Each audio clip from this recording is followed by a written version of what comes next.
Salut à tous, c'est Minou, j'espère que vous allez tous très bien. Donc hors d'une nouvelle vidéo, on va faire l'avant-match de Maroc contre l'équipe de France. Donc voilà, c'est tout simplement incroyable. J'ai pas pu faire le débrief comme je vous l'ai expliqué ce week-end. J'ai profité avec ma famille, de la famille qui est venue chez moi. Donc voilà, j'ai pas pu faire de vidéo. Mais on se retrouve, on va faire l'avant-match de France contre le Maroc en demi-finale de Coupe du Monde. Donc c'est tout simplement incroyable pour l'équipe du Maroc et tout simplement pour l'Afrique. Donc c'est la première fois qu'une équipe africaine va aussi loin. Donc j'espère que ce Maroc il pourra aller le plus loin possible et pourquoi pas remporter cette Coupe du Monde. Donc voilà, yo tout le monde, c'est Minou, j'espère que vous allez tous très bien. Donc avant que la vidéo commence, n'hésitez pas à vous abonner, liker et partager. Et sur ce, je vous dis bonne vidéo à tous. Donc voilà, on va d'abord parler du dernier match du Maroc contre le Portugal. Donc voilà, personne n'y croyait tout simplement, mais c'est tout simplement incroyable avec la tête de En-Nesyri qui a sauté à plus de 2 mètres pour mettre cette tête incroyable. Donc voilà, c'était tout simplement miraculeux, c'était magique, personne n'y croyait, personne ne pensait voir Ronaldo éliminé de cette Coupe du Monde par le Maroc, tout simplement, c'était n'importe quoi dehors, on a tous fêté ça, klaxonné, fait du bruit, pétard, feu d'artifice, donc voilà, c'était tout simplement magique. Donc voilà, maintenant on va parler du match contre le Portugal où donc comme vous savez, le Maroc a la meilleure défense de ce tournoi avec un seul but encaissé contre le Canada justement. Donc voilà, ils ont très bien défendu, même s'ils ont des joueurs du Beşiktaş, du Qatar SC, ils ont bien géré, ils ne se sont pas fait sous-estimer. Donc voilà, je trouve qu'ils ont vraiment bien géré ce match et que pour moi l'équipe de France ce sera le plus gros adversaire du Maroc dans cette Coupe du Monde. Donc voilà, même s'ils arrivent jusqu'en finale, l'équipe de France ce sera vraiment la bête noire de ce mondial. Donc voilà, j'espère vraiment qu'ils pourront aller le plus loin possible.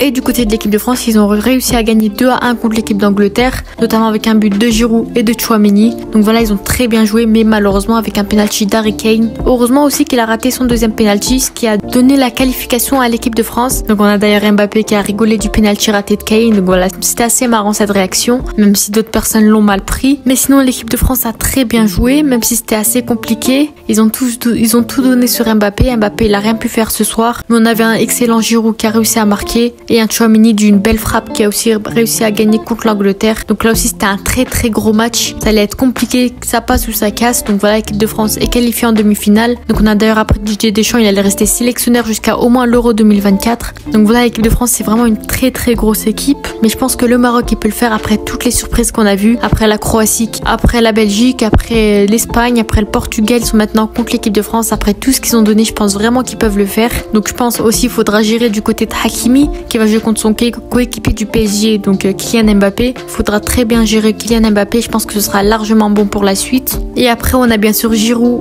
et Dembélé qui peuvent être très dangereux, et notamment les milieux comme Rabiot et Tchouaméni qui peuvent aussi être très dangereux comme on l'a vu au dernier match. Donc voilà, sinon ça peut être vraiment une très bonne équipe du Maroc. On a Amrabat qui était excellent, surtout celui qu'il faut mentionner, qu'il faut faire une dédicace, tout ce que vous voulez, Yacine Bounou qui était tout simplement exceptionnel depuis le début du tournoi. Donc voilà, c'est le meilleur gardien avec le gardien de la Croatie bien sûr, mais franchement il nous a impressionné, il a sauvé le Maroc contre le Portugal de frappe de Ronaldo, de plein d'autres joueurs. Donc voilà, faut vraiment mentionner ce joueur. Et En-Nesyri beaucoup critiqué, que moi-même j'ai critiqué aussi, qui a réussi à marquer au dernier match. Il a fait taire plus d'une personne, dont moi. Et maintenant on passe à la composition du Maroc. On met bien sûr Yacine Bounou à la cage, qui a été très bon depuis ce début de tournoi, Hakimi à droite, et là on va changer parce que Mazraoui il était blessé. On va mettre Achiatala à gauche qui était tout simplement incroyable aussi, il a très bien joué. On va mettre El Yamik en défenseur central vu que Aguerd est blessé, qui a plutôt bien géré au dernier match, et Romain Saïs bien sûr avec lui. En milieu, Amrabat au milieu bien sûr. On a Unai qui est très bon en ce moment,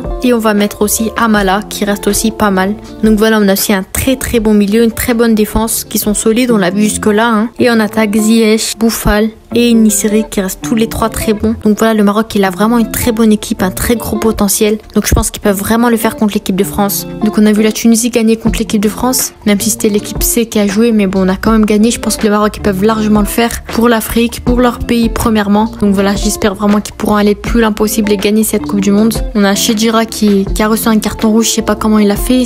Pour moi ça reste vraiment pas un bon joueur. Mais bon, heureusement que c'est pas tombé sur un Amrabat ou un Romain Saïs le carton rouge. Mais je pense vraiment qu'il méritait ce carton rouge, c'est vraiment pas un mauvais joueur. Donc voilà, on a d'autres joueurs comme Bounou qui reste très bon, Hakimi aussi qui reste vraiment très bon. Achiatala, j'espère qu'on pourra compter sur lui pour Dembélé, même meilleur que Mazraoui. On a vraiment de très bons joueurs. Unai qui a très bien géré son milieu de terrain, Boufal qui est vraiment surprenant en ce moment, qui est vraiment très bon. Il y a des joueurs, franchement, je sais pas comment ils font pour jouer dans des petits clubs, au Qatar SC, à Angers. Bon après, je respecte vraiment ces clubs, mais je pense qu'ils méritent vraiment les top clubs européens. Mais sinon, ça reste vraiment une très bonne équipe. Je pense que le Maroc Maroc, ils peuvent le faire contre l'équipe de France. Même si bien entendu ça va être très compliqué, ça reste un très gros adversaire l'équipe de France. Varane en défenseur central, on a Griezmann, Giroud, Mbappé, Dembélé. On a plein de joueurs, Théo Hernandez, Loris. Donc voilà, je pense que Didier Deschamps il se laissera pas faire. Je pense aussi qu'ils voudront conserver leur titre. Donc voilà, là c'est la dernière ligne droite, il reste 2 matchs avant une potentielle victoire de cette Coupe du Monde. Donc voilà, je compte vraiment sur le Maroc. Même si je respecte la France, je suis française, je vis en France. Donc voilà, mais je veux vraiment que les équipes elles changent un petit peu, ça reste toujours la même chose. Donc j'espère vraiment que le Maroc il gagne, mais bien sûr je serai aussi derrière l'équipe de France s'il gagne ce match. Donc voilà, mon pronostic c'est de voir peut-être 2-1 ou 1-0 pour le Maroc. Donc voilà, ils l'ont fait contre le Portugal, contre l'Espagne, pourquoi pas contre l'équipe de France. Donc voilà, je pense vraiment que le Maroc il peut gagner ce match. N'hésitez pas à mettre vos pronostics en commentaire, bien entendu. En tout cas, le Maroc il nous a vraiment surpris dans cette Coupe du Monde. Donc voilà, c'est la fin de cette vidéo, par qu'elle vous aura plu. N'hésitez pas à mettre bien sûr en commentaire vos avis sur le Maroc, sur les pronostics, etc. Donc voilà, n'hésitez pas à vous abonner, liker et partager. C'était Minou. Ciao.